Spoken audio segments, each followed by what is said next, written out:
Welcome to the How Aston Villa Won podcast, where we relive the glory years of Aston Villa.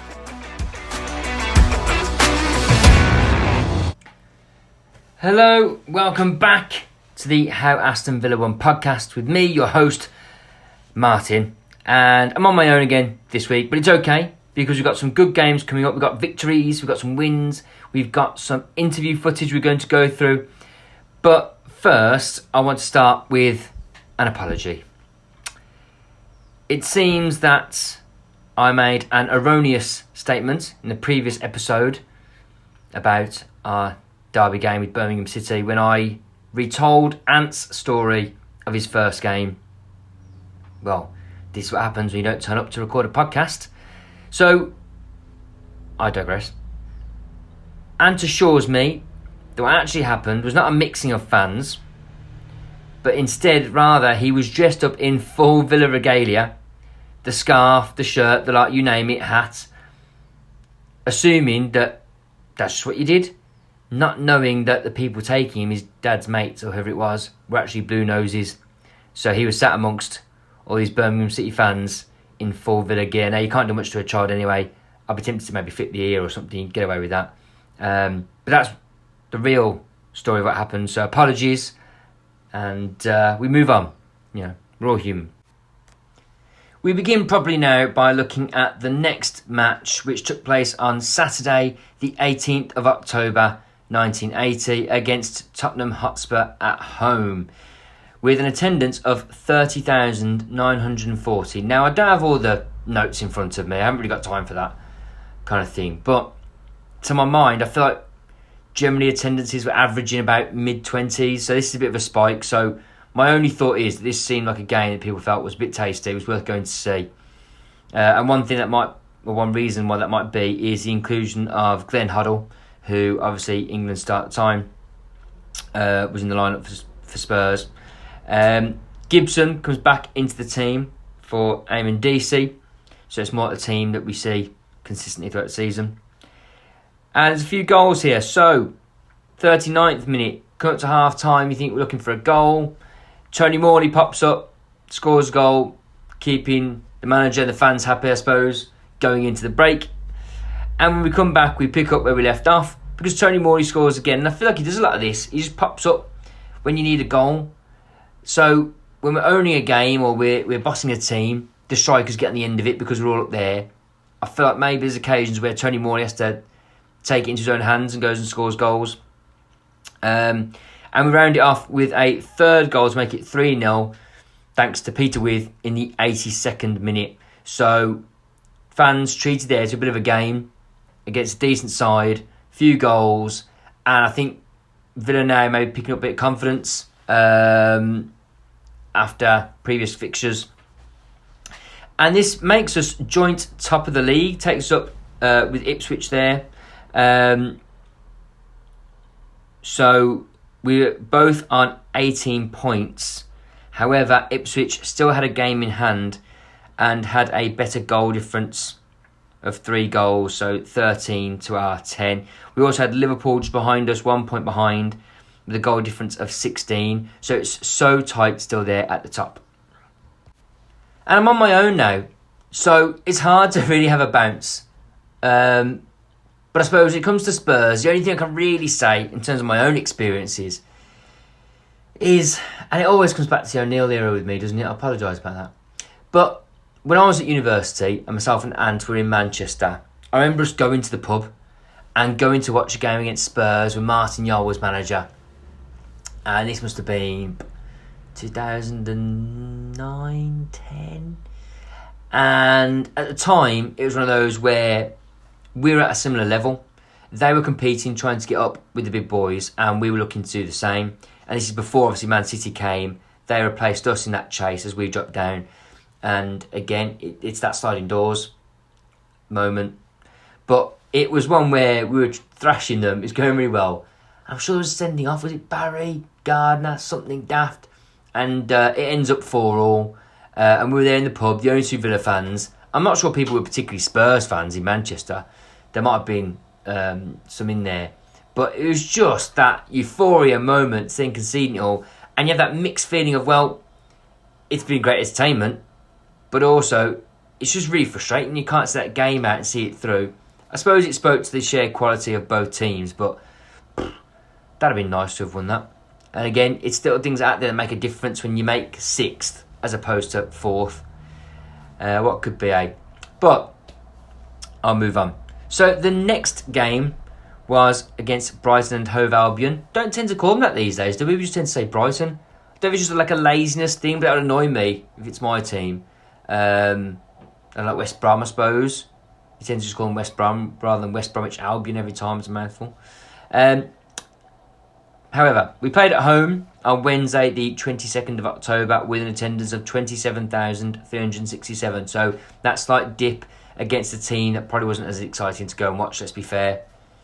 We had an unchanged team, and therefore we've got a team that, according to the AVFC history website, we had for 10 out of the 16 matches so far this season. That's League and League Cup games.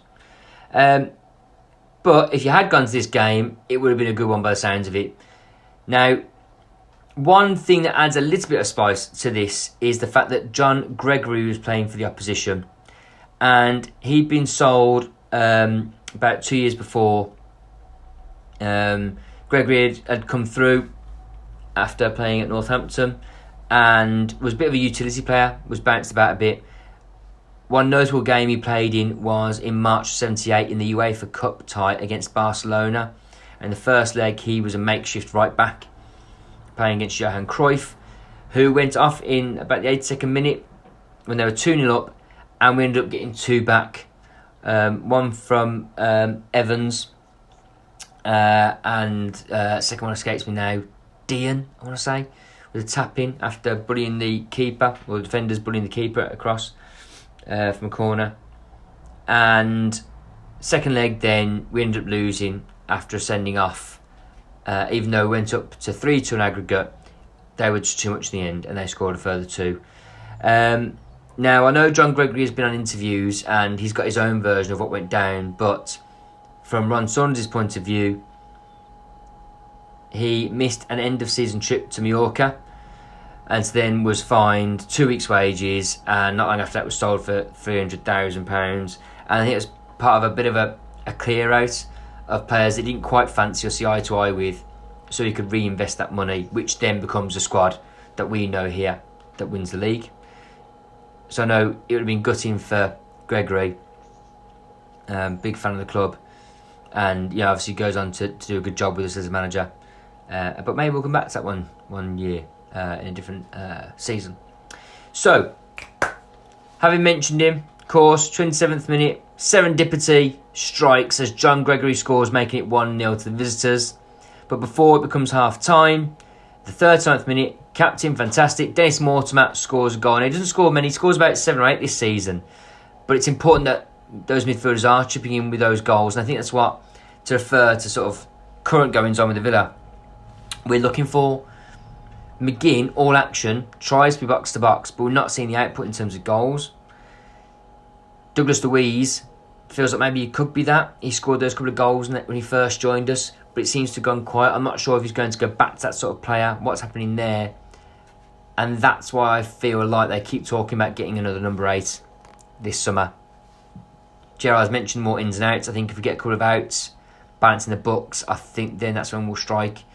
We know we need an additional defender now after Diego Carlos' injury. But you just need more people chipping in with goals, because it takes the load off those strikers. Ollie Watkins is doing a good job now in terms of providing by being busy and running around. But if Danny Ings isn't putting them away, who else is stepping up? Coutinho's gone quiet. I know Buendia scored against Everton. So that's the difference here. And it happens again because in the 47th minute after half-time, obviously we've had a rollicking and a telling off because Peter With comes out and scores, making it 2-1. In the 55th minute, with no let-up, 3-1, thanks to Des Bremner. Again, that's what I'm saying about the midfielders chipping in, taking the pressure off and assuring ourselves victories. And the 60th minute then, Gary Shaw makes it 4-1. And clearly, after an hour, they thought, right, that's enough now. We've worked hard. We'll just leave it there because there's no more goals. But they've done enough. We win 4-1 ultimately. And that means that we are top of the league. Yeah, we are top of the league. Aston Villa are first. But I will just mention that we've played 13 games at this point. Ipswich have only played 11. So they've got those 2 games in hand. We've got the same goal difference now. But again, there's 2 opportunities there for Ipswich to leapfrog us. We've got 20 points. Ipswich have 18. And Liverpool are still there with 17. And they've got a game in hand on us as well. So it's all still very tight. But psychologically, you are top of the league. You're the ones to beat. Once you put yourself in that position, it gives the fans an uplift. The players must certainly be looking at themselves thinking, well, hang on, we're doing something right. You can only do what you can do. You can't worry about other teams and what they've played.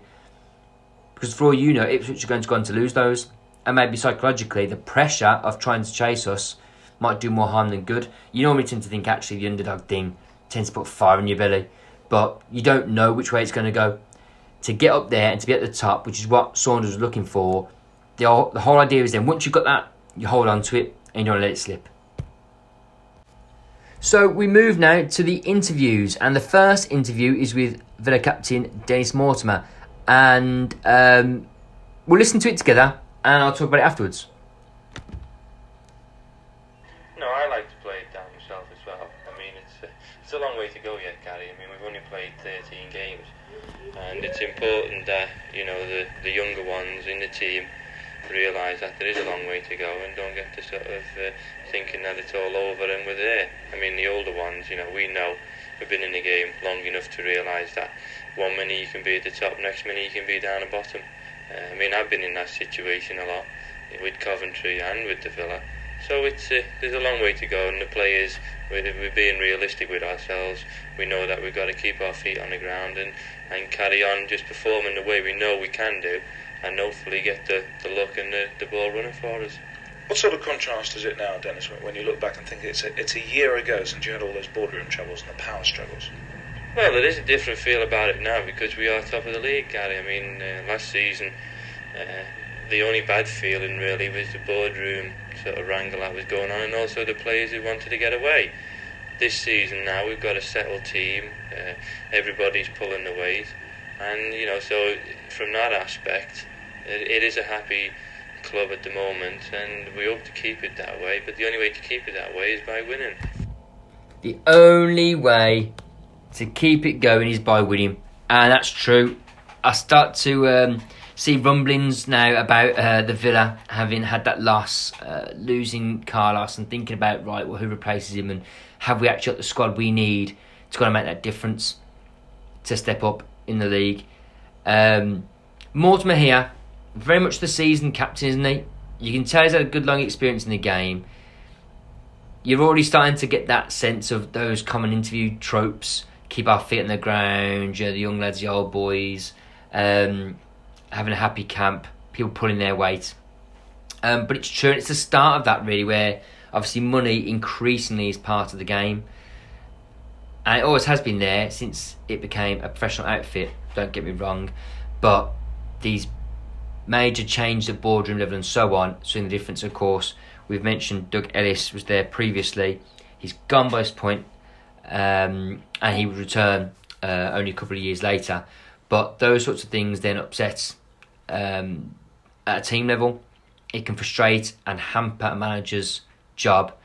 And yes, he was a tough love kind of guy, Ron Saunders, but he needed to be allowed to go ahead and do what he needs to do. And you see the fruition there. And this is the thing about managers. So go back to Gerrard, people rumbling, thinking, well, hang on, Michael Beale's gone. He's coming out and sniping a bit short with reporters. And he's always had a bit of that edge. But it does suggest a man that's maybe more losing his grip or frustrated. I've got the team, I've been training, we've been doing it. It's not happening on the pitch. But there does need to be that element of time. You can argue, he's had a pre-season. He's had... He's in his second transfer window. But it doesn't just happen. Saunders is there for several years before he achieves what he achieves. Tuchel comes at Chelsea and wins the Champions League. So obviously they're already halfway through he gets there.